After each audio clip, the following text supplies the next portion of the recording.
Hi hello welcome to Harsha ಮಧುಲಕ್. Firstly ಎಲ್ಲರಿಗೂ ಗೌರಿ ಗಣೇಶ ಹಬ್ಬದ ಹಾರ್ದಿಕ ಶುಭಾಶಯಗಳು ಅಂತ ಹೇಳ್ತಾ ಈ ಮಿನಿ ವ್ಲಾಗ್ನ ಸ್ಟಾರ್ಟ್ ಮಾಡ್ತಾ ಇದ್ದೀನಿ. ನಾವು ಗಣೇಶ ಹಬ್ಬದ ದಿವಸನೇ ಉದ್ದಕ್ಕೆ ಹಾಲು ಹಾಕ್ತೀವಿ. ಎಲ್ಲರೂ ಹೋಗಿ ಪೂಜೆ ಮಾಡಿಕೊಂಡು ಬಂದಾದಮೇಲೆ ಎಲ್ಲರೂ ಕೈ ಕಣ್ಣ ಎಲ್ಲ ಅಮ್ಮ ನನಗೆ ಅಪ್ಪಾಜಿಗೆ ಆ್ಯಂಡ್ ಎಲ್ಲರಿಗೂ ಕೊಟ್ಬಿಟ್ಟು ಬಂದು ಮನೇಲಿ ಗಣೇಶನಿಗೆ ಪೂಜೆ ಮಾಡಿ ಆರತಿ ಮಾಡಿ ಆ್ಯಂಡ್ ಗೋವಿಂದ ಅಂತ ಕೂಡ ಹಂಚಿದ್ರು ಅಪ್ಪಾಜಿ.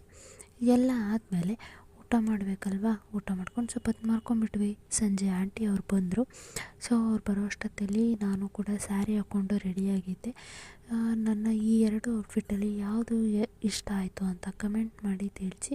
ಆ್ಯಂಡ್ ಅದಾದಮೇಲೆ ಮಡ್ಲಕ್ಕಿ ಕೂಡ ಹಾಕಿದ್ರು. ಎಲ್ಲ ಆದಮೇಲೆ ಅಫ್ಕೋರ್ಸ್ ಹುಡುಗಿರಂದಮೇಲೆ ಫೋಟೋಸ್ ತೆಕ್ಕೋಬೇಕು ಅಲ್ವಾ. ಒಂದು ರೌಂಡ್ ಫೋಟೋಶೂಟ್ ಕೂಡ ಆಯಿತು. ಆ್ಯಂಡ್ ಅವರು ಮನೆಗೆ ವಾಪಸ್ ಹೋದರು. ಅದಾದಮೇಲೆ ನಾವು ನೈಟ್ ಆಲ್ಮೋಸ್ಟ್ 8 ಗಂಟೆ ಅಷ್ಟೊತ್ತಿಗೆ ಗಣಪತಿನ ವಿಸರ್ಜನೆ ಮಾಡಿಬಿಟ್ವಿ. ನಾವು ಒಂದೇ ದಿನ ಕೂರಿಸೋದು, ಅದಕ್ಕೆ ಅವತ್ತು ಸಂಜೆನೇ ಮಾಡಿಬಿಡ್ತೀವಿ. ಮುಂಚೆ ಎಲ್ಲ 5 ಡೇಸ್ 3 ಡೇಸ್ ಕೂರಿಸ್ತಾಯಿದ್ವಿ. ಬಟ್ ಈಗ ಆಗಲ್ಲ ಅಂತಂದು ಜಸ್ಟ್ 1 ಡೇಗೆ ಗಣಪತಿನ ವಿಸರ್ಜನೆ ಮಾಡಿಬಿಡ್ತೀವಿ. ಈ ಮಿನಿ ವ್ಲಾಗ್ ಯಾರಿಗೆಲ್ಲ ಇಷ್ಟ ಆಗಿದೆ ಪ್ಲೀಸ್ ಸಪೋರ್ಟ್ ಮಾಡಿ and thank you for watching.